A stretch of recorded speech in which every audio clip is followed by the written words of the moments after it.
لیکن کیا کیجیے کہ وقت کے ساتھ ساتھ یہ عروج ایک ہولناک تنظیمی جبر میں تبدیل ہو گیا۔ الطاف حسین کی سیاست کا سب سے بڑا المیہ سیاست کا مافیا اسٹائل کہلایا جاتا ہے۔ ایک سیاسی جماعت آہستہ آہستہ ایک ایسی کارپوریٹ مافیا کی شکل اختیار کر گئی جہاں پورا کا پورا شہر خوف کے سائے میں جینے لگا۔ پرچی سسٹم ہو، جبری فطرہ ہو، زبردستی کھانے جمع کرنا ہو اور شہر کے تاجروں سے بھتہ خوری تک متحدہ قومی موومنٹ کا باقاعدہ معاشی ماڈل بن گیا۔ کراچی اور حیدرآباد جو کہ ملک کے معاشی انجن تھے، آئے روز ہڑتالوں اور شٹ ڈاؤن کی وجہ سے مفلوج ہونے لگے۔ تو دوسری بڑی غلطی اگر یہ کہا جائے تو غلط نہ ہوگا کہ دیگر قومیتوں کے ساتھ شدید لسانی اختلافات اور تصادم کی سیاست۔ اس پالیسی نے کراچی کو جوڑنے کے بجائے مختلف لسانی گروپوں میں تقسیم کر دیا، جس کی وجہ سے شہر قائد بارود کے ڈھیر پر بیٹھ گیا۔ اس کے ساتھ ہی جماعت کے اندر بھی ایک سخت پرسنالٹی کلٹ سامنے آیا جسے کسی بھی فکری اختلاف کی گنجائش نہیں تھی۔ تنظیم کے اندر جو بھی الطاف حسین کے کسی بھی فیصلے پر سوال اٹھاتا وہ غدار تصور کیا جاتا۔ عروج کا دور ختم ہوا تو الطاف حسین کو لندن میں بیٹھ کر سیاست کرنی پڑی۔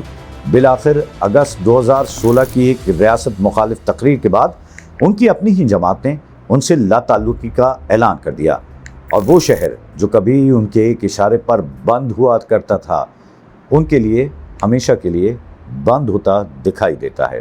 تو اب اس اسکرپٹ کے تیسرے بڑے کردار کی طرف رخ کرتے ہیں جنہیں ہم جدید دور کا سب سے بڑا سیاسی رجحان کہہ سکتے ہیں، یعنی عمران خان۔ 1992 کا ورلڈ کپ جیتنے والے ہیرو، شوکت خانم جیسے کینسر اسپتال کے بانی اور ایک ایسی شخصیت جس کی ایمانداری پر مڈل کلاس کو پورا یقین تھا۔ عمران خان نے 1996 میں تحریک انصاف کی بنیاد ڈالی، لیکن ان کی اصل کامیابی 2011 کے لاہور جلسے کے بعد ملی۔ عمران خان نے پاکستان کے مایوس نوجوانوں اور پڑھے لکھے طبقے کو ایک نیا خواب بیچا۔ انہوں نے کہا کہ پاکستان کے تمام وسائل کی جڑ کرپشن ہے اور اگر اوپر بیٹھے چوروں کو ہٹا دیا جائے تو ملک چند دنوں میں ٹھیک ہو سکتا ہے۔ ان کے جلسے سیاسی اجتماعات نہیں بلکہ کانسرٹس بن گئے جہاں فیملیز اور نوجوان جوش و خروش سے آئے۔ انہوں نے سوشل میڈیا کا ایک ایسا جادوئی استعمال کیا جس نے پورے پاکستان کی سیاست کا رخ ہی تبدیل کر دیا۔ 2018 میں وہ وزیر اعظم بنے، یہ ان کے عروج کا دور تھا، لیکن اقتدار ملنے کے بعد خوابوں کے محل زمین پر آ گرے۔ عمران خان کی سیاست اور حکومت کو کسی بیرونی دشمن نے نہیں بلکہ ان کے اپنے فیصلوں اور ان کی اپنی ہی ٹیم نے شدید نقصان پہنچایا۔ ان کی پہلی بڑی کمزوری ان کی اپنی ناسمجھ اور مفاد پرست ٹیم تھی جو خود ان کے لیے مسلسل مشکلات کھڑی کرتی رہی۔ جن الیکٹیبلز اور وزراء کو وہ حکومت چلانے کے لیے لائے تھے ان میں سے اکثریت نااہل اور پرانے نظام کا ہی حصہ تھے۔ چینی اور گندم کے بحرانوں سے لے کر مینجمنٹ کی بدترین ناکامیوں تک ان کی ٹیم نے گورننس کا جنازہ نکال دیا۔ حد تو یہ ہے کہ پنجاب جیسے 70% پاکستان پر عثمان بزدار جیسے ناتجربہ کار شخص کو مسلط کرنا ان کی سیاست کا سب سے بڑا بلنڈر کہا جاتا ہے، جس نے تحریک انصاف کے پورے سیاسی گراف کو نیچے گرا دیا۔ اس کے ساتھ ہی ان کی سیاست کا ایک اور انتہائی متنازع اور تاریک پہلو کہا جاتا ہے وہ ان کی اہلیہ جن کا نام بشرا بی بی ہے۔ ان کا حد سے بڑا ہوا سیاسی اور انتظامی اثر و رسوخ بتایا جاتا ہے۔ ایک ایسا لیڈر جو میرٹ اور شفافیت کے دعوے کرتا تھا۔ اس کی حکومت میں بیوروکریسی کے تبادلے، اہم تعیناتیاں اور سیاسی فیصلے مبین طور پر بنی گالا کی بند دیواروں کے پیچھے عقیدت اور توہم پرستی کی بنیاد پر ہونے لگے۔ فرا گوگی جیسے کرداروں کے سامنے آنے اور ٹرانسفر پوسٹنگ کی کہانیوں نے عمران خان کے کلین امیج کو بری طرح داغدار کیا اور اپوزیشن کو ان پر تالیاں بجانے کا بہترین موقع ملا۔ وہ پارلیمنٹ کو چلانے میں ناکام رہے، اپوزیشن کے ساتھ کسی بھی قسم کی ورکنگ ریلیشن شپ سے انکار کرتے دکھائی دیے، اور پھر وہی ہوا جو پہلے دو لیڈروں کے ساتھ ہوا تھا۔ اپریل 2022 میں تحریک عدم اعتماد کے ذریعے انہیں اقتدار سے الگ ہونا پڑا، جس کے بعد انہوں نے اسی اسٹیبلشمنٹ کے خلاف ایک سخت بیانیہ اختیار کیا جس کے کندھوں پر بیٹھ کر وہ اقتدار میں آئے تھے۔ تو دوستوں، ان تینوں مختلف داستانوں کو اگر آپ ایک ساتھ رکھ کر دیکھیں تو آپ کو 5 ایسی ہولناک مماثلتیں ملیں گی جو ثابت کرتی ہیں کہ ہماری سیاست کا فارمولہ کبھی نہیں بدلا۔ سب سے پہلی سملیرٹی یہ ہے کہ ان تینوں لیڈروں نے اپنی ذات کو تحریک بنا دیا۔ جماعتیں نظریات پر چلتی ہیں، افراد پر نہیں۔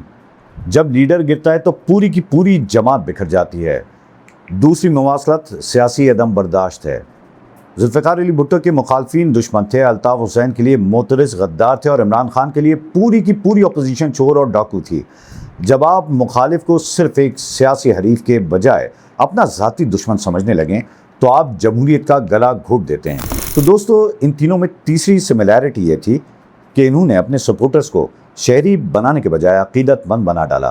ایک شہری اپنے لیڈر کی اچھائی پر تالی بجاتا ہے اور برائی پر سوال کرتا ہے، جبکہ ایک عقیدت مند اپنے لیڈر کی ہر غلطی کا دفاع کرتا ہے۔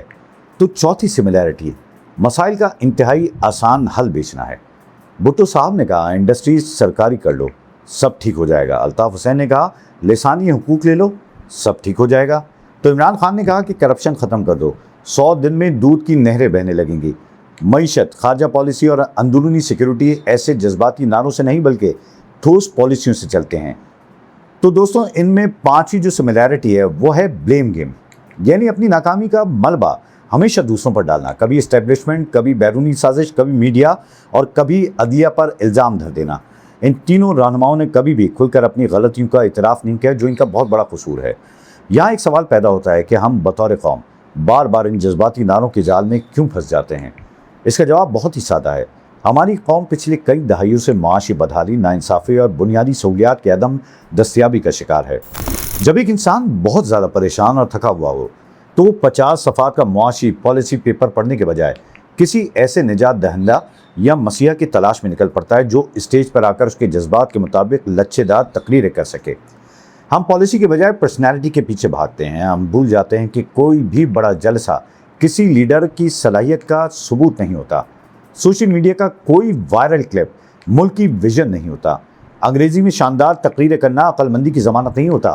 ملک صرف محبت یا نفرت سے نہیں چلتے، ملک ہمیشہ اداروں کی مضبوطی، آئین کی بالادستی، قانون کی یکساں اطلاق اور معاشی تسلسل سے چلتے ہیں۔ اگر آج بھی ہم نے تاریخ کے ان ابواب سے کوئی سبق نہ سیکھا تو یقین جانیے کل کوئی نیا چہرہ سامنے آئے گا، وہ ایک نیا پرکشش نعرہ لگائے گا، ایک نیا ترانہ بنے گا، سوشل میڈیا پر ایک نئی برانڈنگ ہوگی اور ہم ایک بار پھر اس کے پیچھے دیوانہ وار چل پڑیں گے، جس کا انجام پچھلی کہانیوں سے بالکل بھی مختلف نہیں ہوگا۔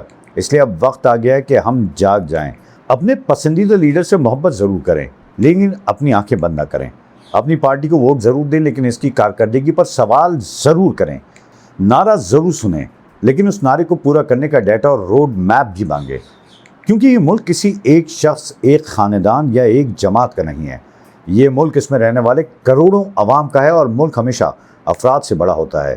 جو قومیں اپنے لیڈروں کو خدا کا درجہ دے دیتی ہیں وہ اصل میں اپنے مستقبل کو ہمیشہ کے لیے غلام بنا دیتی ہیں۔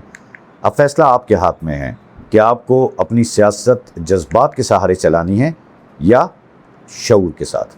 اسی سوال کے ساتھ مجھے اجازت دیجیے، اپنا بہت خیال رکھیے گا۔ اگلے پروگرام تک کے لیے پاکستان زندہ باد۔